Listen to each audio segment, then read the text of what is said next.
Hey guys, welcome in. I hope everyone had just a killer opening weekend of baseball. I'm glad baseball's back. I'm happy to be back. I took a little hiatus there, a little mini off-season hibernation, if you will, but coming to you with a familiar format this time. We're looking at prospects you should know for the 2022 season. Now, a lot of these guys are high draft capital guys, first round type talents. Some of these guys are guys who just absolutely caught fire once they got to the minors, but what they all have in common is they're just this close to their organizations having complete faith in what they do on the field, and that call-up, seems impending. So if you feel at all necessary, please like, comment, subscribe, share, all that good stuff.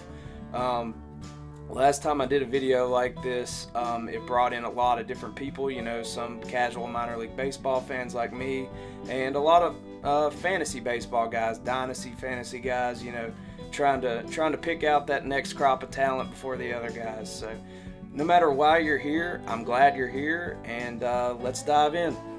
Shea Langeliers was the number 2 catcher prospect in the 2019 draft class behind Adley Rutschman.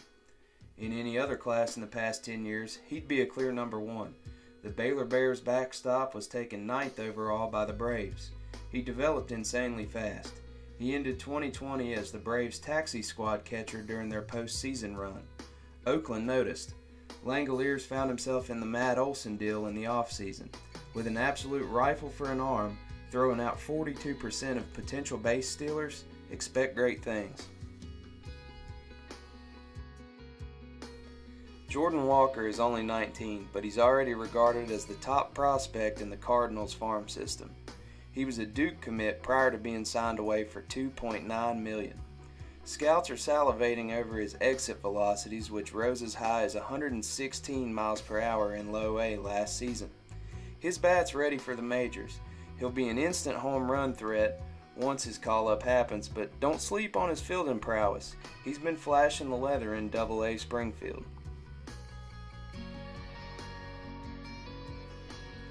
Corbin Carroll was a hot commodity out of Lakeside High School in Seattle in 2019. The perfect game All-American Classic MVP was signed away from UCLA from the Diamondbacks for $3.7 million. Last year, a shoulder injury derailed his hot start with the high A Hillsboro Hops, but he's back at it and he's shown virtually no weak points in his game. He has top-tier speed, and that makes him a stolen base threat and a rangy outfielder. He's primarily a contact hitter, but has shown flashes of power in the minors. Nick Gonzalez went from undrafted out of high school to leading the nation in batting his sophomore year for New Mexico State. There was some skepticism given Presley Askew Field's reputation as a hitter-friendly park, but Gonzalez put together another MLB The Show stat line at the plate in the Cape Cod League in 2019. He was named League MVP, and this propelled him to be taken 7th overall by the Pirates in 2020. Nick has some of the best plate discipline in the minors as well as plus speed. If the Pirates struggle out of the gate, they'll probably give Nick the nod late summer. Jasson Dominguez is a 5-tool player who holds the Yankees franchise record for a signing bonus, just $5.1 million of the $5.4 that the franchise was allotted that year. Known as El Marciano, Spanish for the Martian, he's been the subject of several viral videos taken at his training site, and has consequently been considered the next Mike Trout. Jasson will become the first prospect to appear in the All-Star Futures game without logging a season in the minors. Worth the hype? This season will go a long way in determining that. MacKenzie Gore led the juggernaut Whiteville High, North Carolina to 3 state titles. He was the 2017 Gatorade National Player of the Year. He was taken by the Padres 3rd overall. He's struggled with some inconsistency in his mechanics, which stalled him coming up the pipeline, but all signs are pointing to a call-up this season where he's been nothing but dominant in AAA.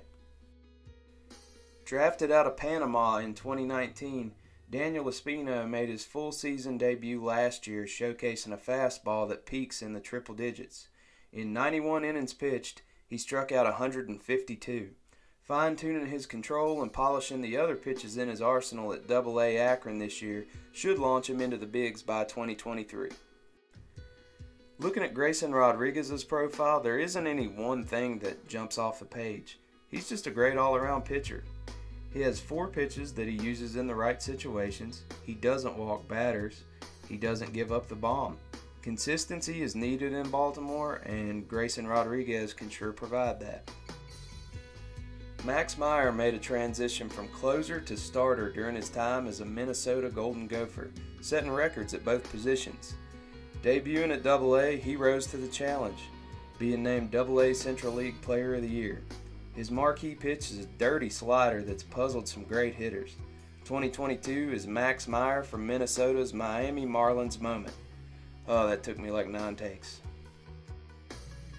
Jack Leiter, the son of Al Leiter, was part of the unhittable duo Vanderbilt rolled out during their campaign to Omaha in 2021, alongside Kumar Rocker.